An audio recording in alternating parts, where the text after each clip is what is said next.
کہ ایک ایسا انسان، ابھی ہم نے جو پہلی پرورب پڑھی ہے اس میں کیا تھا کہ انسان اپنے اخلاق سے پہچانا جاتا ہے. اب یہاں پہ یہی بات دوبارہ اگر ہم کریں تو بعض اوقات اخلاق سے بھی پتہ نہیں چلتا، انسان اخلاق سے بہت اچھا لگتا ہے لیکن اندر سے بہت برا ہوتا ہے. ٹھیک ہے، تو اسی طریقے سے کچھ لوگ ایسے ہوتے ہیں جو گناہ خود کیے کھڑے ہوتے ہیں اور شہر میں ڈھنڈورا پیٹا ہوتا ہے کہ یہ کس نے کیا ہے. ٹھیک ہے، اور وہ جو بھی کرتے ہیں مثال کے طور پر کچھ بھی برا ہوتا ہے وہ انہوں نے خود کیا ہوتا ہے اور باقی سب کو وہ پوائنٹ آؤٹ کر رہے ہوتے ہیں. ٹھیک ہے، اب یہاں پہ نیکسٹ ہے کہ someone who hides malicious intent under the guise of kindliness, کہ کچھ لوگ ایسے ہوتے ہیں جو حاسد ہوتے ہیں اور حاسد ہونے کی وجہ سے انہوں نے اپنا بھیس بدلا ہوتا ہے، کہ حسد کی وجہ سے وہ لوگوں سے حسد کرتے رہتے ہیں دلی دل میں، لیکن ان کا اخلاق بہت اچھا ہوتا ہے. اب اخلاق تو بہت اچھا ہے لیکن اس کے ساتھ ساتھ دل میں ان کے حسد بھی ہوتا ہے. اب یہاں پہ ان کو جو ایک اندر وہ ایک دشمنی پال رہے ہوتے ہیں، وہ اس چیز سے بہت زیادہ خطرناک ہے جو سامنے آپ کے دشمن کھڑا ہے. جو دشمن سامنے کھڑا ہے اس کا مطلب تو یہ ہے نا کہ آپ اس کو پچھاڑ سکتے ہیں یا نہیں پچھاڑ سکتے، وہ آپ کی طاقت پہ ڈیپینڈ کرتا ہے، آپ کی پاور پہ ڈیپینڈ کرتا ہے، آپ کی سوچ پہ ڈیپینڈ کرتا ہے، آپ کی سمجھداری پہ ڈیپینڈ کرتا ہے کہ آپ اس کو کیسے جو ہے وہ اس کو کیا کہتے ہیں اس سے لڑتے ہیں. ٹھیک ہے، لیکن ایک ایسا دشمن جو کہ دلی دل میں آپ کا دشمن بنا ہوا ہے اور وہ جسٹ دلی دل میں آپ سے حسد کرتا ہے اور آپ کے خلاف رہتا ہے، تو بہتر ہے کہ اس سے آپ کا ایک سامنے نظر آنے والا دشمن ہو. تو یہاں پہ وہ کہتا ہے کہ بغل میں چھری منہ میں رام رام. کچھ ایسے لوگ بھی ہوتے ہیں کہ جو خود دلی دل میں بہت برے ہوتے ہیں لیکن منہ میں جو انہوں نے ایک لبادہ اوڑا ہوا ہوتا ہے کسی چیز کا.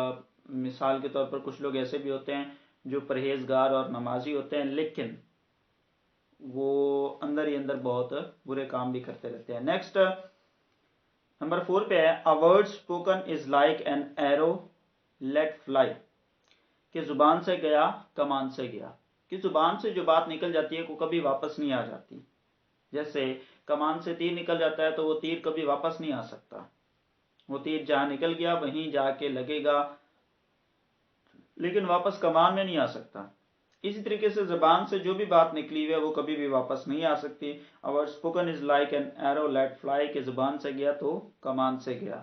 what's done is done so think before doing، کہ جو ہو گیا سو ہو گیا تو بہتر یہ ہے کہ آپ کرنے سے پہلے سوچیں.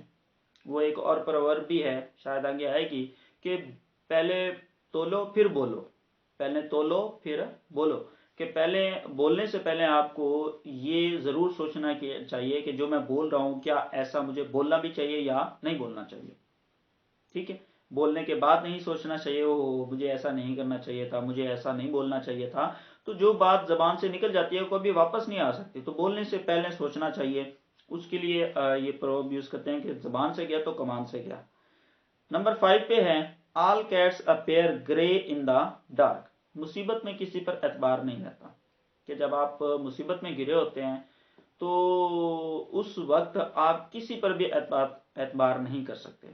کہ فار ایگزامپل کہیں پہ بھی اگر ہم اس پہ انویسٹیگیٹر کا ایک مائنڈ اپنائیں تو کہیں پہ کوئی چوری ہوئی ہے، کہیں پہ کوئی ڈکیتی ہوئی ہے، کہیں پہ کوئی یوں سمجھ لیں قتل ہوا ہے، تو جو انویسٹیگیٹر ہے، جو کہ انسپیکٹر ہے، وہ تمام لوگوں سے پوچھے گا، انویسٹیگیٹ کرے گا. وہ کسی کو بھی جو ہے وہ بنا یوں سمجھ لیں کہ اس پر اعتبار نہیں کرے گا، اعتماد نہیں کرے گا، بلکہ ہر کسی سے پوچھے گا، پوچھ گچھ کرے گا، انویسٹیگیٹ کرے گا.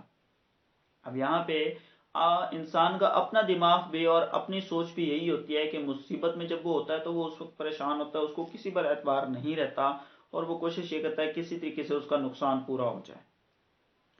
تو وہاں پہ یہ پروورب یوز کرتے ہیں کہ all cats appear grey in the dark، کہ مصیبت میں کسی پر بھی اعتبار نہیں رہتا. darkness obscures distinguishing visual features so that one may be easily mistaken fooled، کہ بعض اوقات ایسا ہوتا ہے کہ جب آپ مصیبت میں ہوتے ہیں تو آپ تھوڑا سا یہاں پہ یہ بھی واضح کر رہا ہے کہ مصیبت کے دوران آپ یہ بھول جاتے ہیں کہ کون اچھا ہے کون برا ہے، اور آپ سب کے ساتھ ایک ہی رویہ اختیار کر لیتے ہیں. تو اس وقت یہ آپ کی بھی غلطی ہے کہ آپ کو یہ بھی دیکھنا چاہیے کہ کون ایسا ہے جو کہ آپ کے ساتھ برا کر سکتا ہے اور کون ایسا ہے جو آپ کے لیے بہت اچھا ہے. تو اس وقت مصیبت میں خود کو بھی کنٹرول رکھنا چاہیے، کیونکہ غصہ جو ہے وہ شیطان کا ہتھیار ہے. اب غصہ اگر شیطان کا ہتھیار ہے تو شیطان آپ کو بہلائے گا، بہکائے گا، غصہ دلائے گا، غصہ دلا کے آپ سے کوئی بھی غلط کام جو ہے وہ کروا سکتا ہے. نیکسٹ نمبر 6 پہ ہے آل لکس یلو ٹو اے جنڈسڈ آئی. ساون کے اندھے کو ہرا ہی ہرا نظر آتا ہے. ساون کے اندھے کو ہرا ہی ہرا نظر آتا ہے. نیکسٹ ایک اور بھی میننگ ہے اس کا کہ اندھے کو سب اندھے ہی دکھائی دیتے ہیں. اندھے کو سب اندھے ہی دکھائی دیتے ہیں.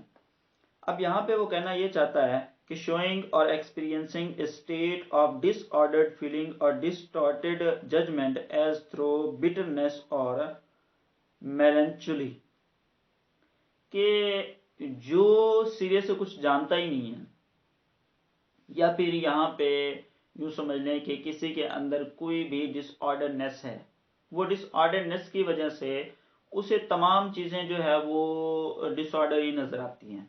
ایک ایگزامپل لیتے ہیں کہ ایک ایسا انسان جو بہرا ہے تو وہ اونچا بولتا ہے. اب ہے تو وہ بہرا، ہونا تو یہ چاہیے کہ دوسرے اونچا بولیں اور اس کو سنائی دے، دوسرے اونچا بولیں تاکہ اسے سنائی دے، لیکن وہ خود بھی اونچا بولتا ہے کیونکہ وہ بہرا ہے تو اسے سارے ہی بہرے نظر آتے ہیں.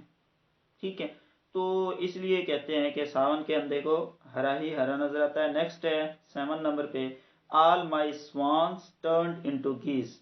پکائی تھی کھیر ہو گیا دلیا.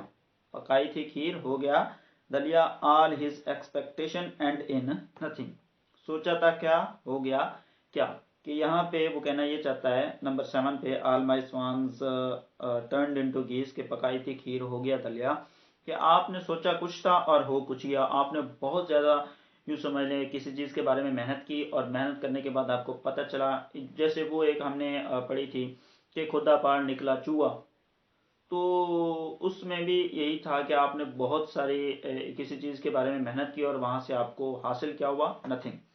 تو یہاں پہ وہ کہتا ہے کہ آپ جب آپ کی ایکسپیکٹیشنز جو ہوتی ہیں، آپ کی جو امیدیں ہوتی ہیں، آپ جو ہوپ ہوتی ہے وہ بہت زیادہ ہوتی ہے، لیکن اس سے امیدیں جب پوری نہیں ہوتی تو اس وقت کہتے ہیں پکائی تھی کھیر ہو گیا دلیا. یہاں پہ بوسٹنگ بھی تھوڑا سا آ جاتی ہے کہ آپ جب کچھ بوسٹنگ کرتے ہیں، کوئی ایسا شخص جو بہت زیادہ یوں سمجھ لیں بوسٹنگ کرتا ہے اور کسی بھی چیز کو بڑھا چڑھا کے بیان کرتا ہے، اور جب حقیقت پتہ چلتی ہے تو وہ یوں سمجھ لیں خدا پار نکلا چوہا والی بات ہوتی ہے. تو یہاں پہ وہی یہ بھی استعمال کر سکتے ہیں، یہ پروورب پکائی تھی کھیر ہو گیا دلیا. نیکسٹ نمبر 8 پہ ہے آل that glitter is not gold. یہ آپ جانتے ہوں گے، اکثر ہم سٹوریز میں بھی یوز کرتے ہیں کہ ہر چمکنے والی چیز سونا نہیں ہوتی. ہر چمکنے والی چیز سونا نہیں ہوتی. ہمیشہ ہر خوبصورت دکھنے والا اندر سے اچھا نہیں ہوتا. ہمیشہ یوں سمجھ لیں کہ جو بہت ہی اڈانمنٹ سے یا اڈان کیا ہوا ہے، جو بہت ہی یوں سمجھ لیں پریشیس ہے، لیکن اندر سے وہ بہت برا بھی ہو سکتا ہے. یہاں پہ ہم چیزوں کے بارے میں بھی لے سکتے ہیں کہ کچھ ایسی چیزیں، فار ایگزامپل آپ کوئی سیل فون لینے جاتے ہیں، باہر سے وہ بہت گڈ لکنگ دکھائی دیتا ہے، لیکن اندر سے اس کی یوں سمجھ لیں جو ایپس ہوتی ہیں یا اس کی جو کورنگ ہوتی ہے یا اس کا جو ورک ہوتا ہے وہ اچھا نہیں ہوتا. ٹھیک ہے، اس کے بعد بہت ایسی اور چیزیں، آپ کسی بھی چیز کی ایگزامپل لے سکتے ہیں. انسان بھی ایسے ہوتے ہیں کہ انسان اگر باہر سے بہت خوبصورت اور اچھا دکھائی دیتا ہے، لیکن اندر سے اس کا جو رویہ ہوتا ہے، جو خود اس کی کیا کہتے ہیں سیرت ہوتی ہے، وہ اچھی نہیں ہوتی. تو صورت پر نہیں جانا چاہیے، سیرت دیکھنی چاہیے. تو all that glitter is not gold اس لیے کہا جاتا ہے کہ ہمیشہ ہر چمکنے والی چیز سونا نہیں ہوتی. اس کے بعد آل دا کلاؤڈس برنگ ناٹ رین. تمام بادل بارش نہیں لاتے. Sometimes there are many clouds in the sky but it does not rain. Sometimes it's the same with problem or what we think are problems. تو وہ کہتا ہے کہ بعض اوقات ایسا ہوتا ہے کہ بادل آتے ہیں لیکن بارش نہیں ہوتی. تو یہاں پہ اس پروورب کا مطلب وہ یہ لینا چاہتا ہے کہ تمام بادل بارش نہیں لاتے. اس کا مطلب وہ یہ لینا چاہتا ہے کہ بعض اوقات یہ بھی ہوتا ہے کہ جو پرابلم آتی ہے اس کے بارے میں آپ سوچ کچھ رہے ہوتے ہیں اور ہوتا کچھ ہے.